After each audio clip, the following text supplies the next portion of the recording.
everybody. Um, so the reason I'm making this video and posting it is because I am trying to expose myself a little bit more to what I actually look like on camera.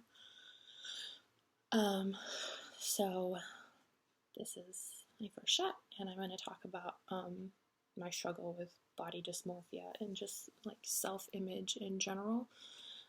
So that's why I don't have any makeup on. That's why my hair is not done. That's why I'm kind of going in this like bare bones, because I really need to do this for myself, but also to show people that it is possible with body dysmorphia and like this horrible self-image, negative self-image, that you can still put yourself on camera and be brave, and really be able to talk about these like super important things that I think a lot of people are unaware of. So I've written some stuff down that I definitely do want to share, so that way I'm not totally rambling. But I really feel like body dysmorphia has been a huge weight in my life.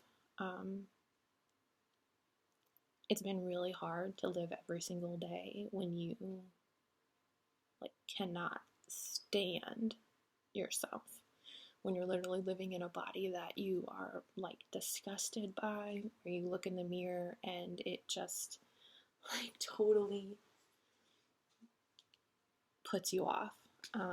It's really hard. It's hard to maintain friendships. It's hard to be social. It's hard on your relationship. It's hard work. It's hard to work. It's hard every single day. I mean, the worst possible thing that could happen in my day right now would probably be to have to go to the grocery store. And I know it's such like it sounds so ridiculous, but it's just that feeling of a million eyes on you, that really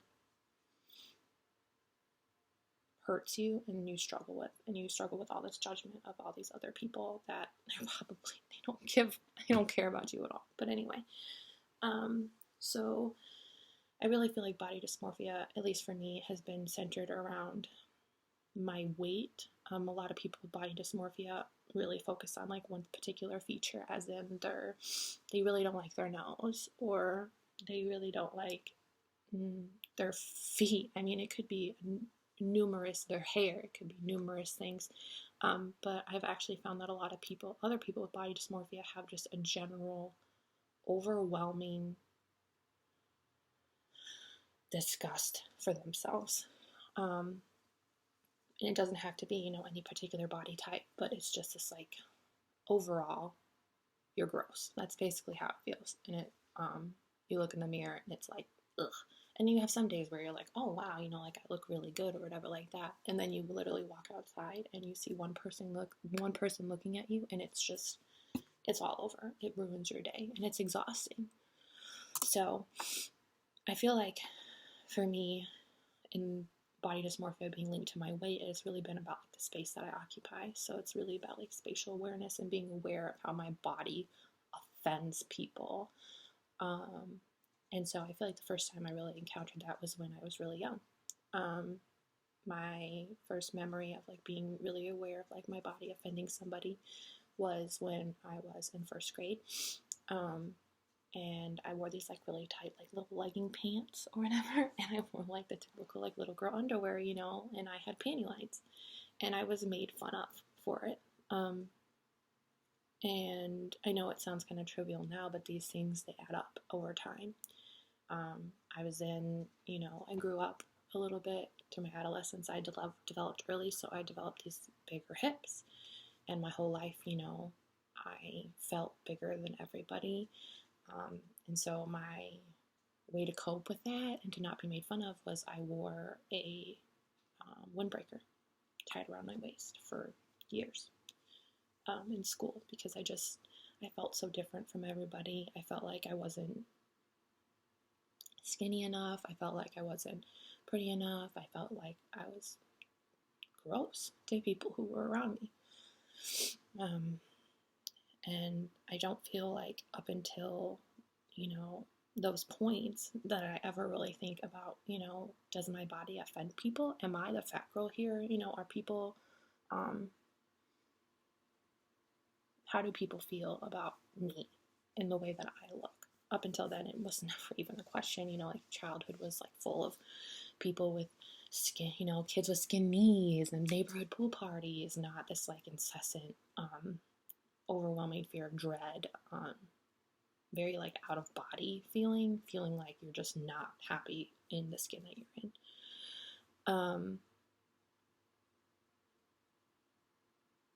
I feel like there was just these like pockets of these time, like these moments in my life that really affected the way that I look at myself and the way that I view myself.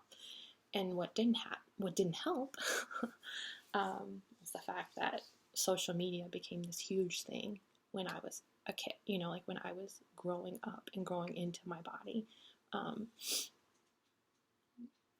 I feel like I've always been very like image obsessed and very like, oh, selfie queen or whatever. And that started super early for me. I mean, I took selfies on MySpace with a digital camera, and I figured out ways to edit those photos because I wanted to look better than I perceived myself to look.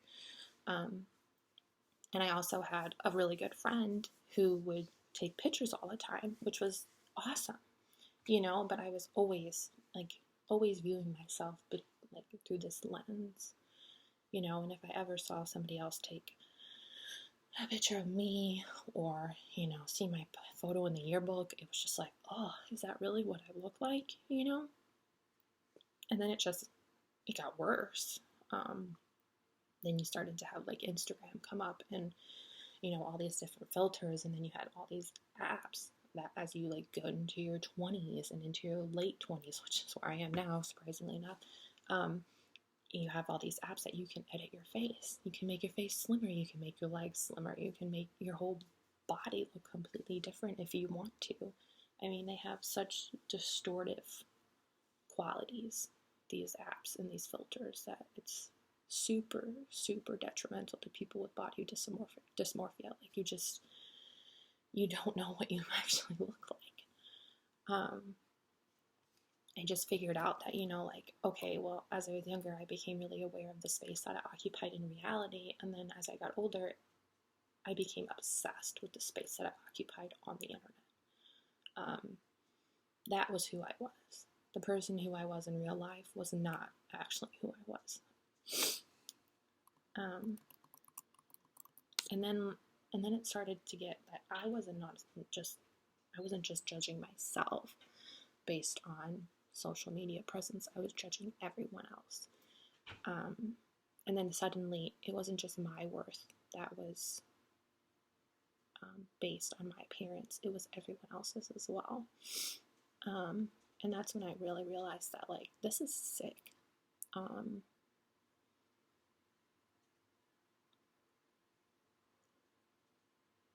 Like the constant judging of people, the constant judging of myself was just so painful and so exhausting. But I think it took a lot for me to realize that that's not how my worth is defined. And I don't think that it's how you should define anyone. Anyway, sorry. I really feel like growing up chubby and growing up in this like really strange age, you either, you turn out to be the hero, as in like you lose weight and you are like, yeah, like I'm super strong and super fit and look at me, or you live long enough to like see yourself transform into the villain, and not to use like a stereotypical quote, but it's true.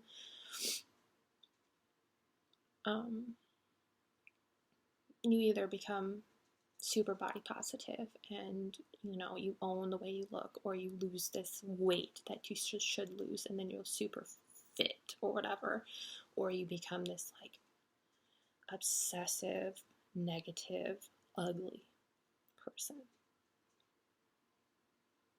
And it's sad.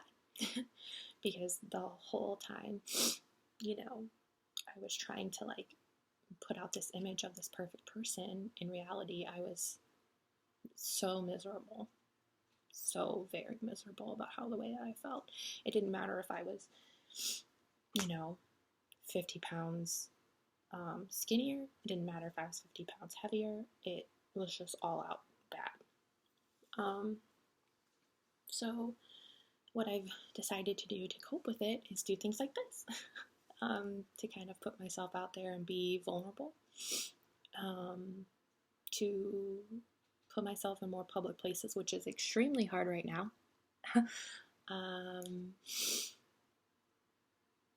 Just trying to be as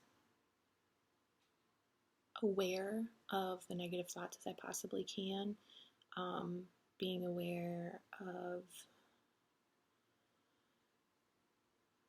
that just because people are laughing in public, they're not laughing at you. Loving myself, which is hard, but realizing that my worth doesn't revolve around my appearance. And it's difficult every day, but every day gets it gets a little easier, which is nice. And every day you kind of start to realize more and more things as to how much it really ran and controlled your life. I mean, I really think that the reason I spent so long smoking was because I knew it would keep me thin. And I thought that being thin was the way to happiness. I have a problem with food in general and eating, and feeling like not guilty about it. And I think that's a direct link to my body dysmorphia. I think the self-abuse that I suffered with for a very long time, definitely there's a connection there as well. I think it's just a culmination of a lot of different things, and I think the main root of it is this horrible negative self-image. And I hope that if anybody sees this and listens and feels like, oh, this is kind of the way I feel, it's hard going out in public, I feel like everybody's looking at me, I feel like people are judging me, take a breath, because I guarantee that they're not, and if they are, what does it matter? You don't know what they're saying, I don't know. I hope this helps somebody. It's helped me being able to see myself on camera and realize that it's not that bad. So, and it gets better. If you have any questions, you can ask. And I hope that this is helpful in some way. Okay, bye.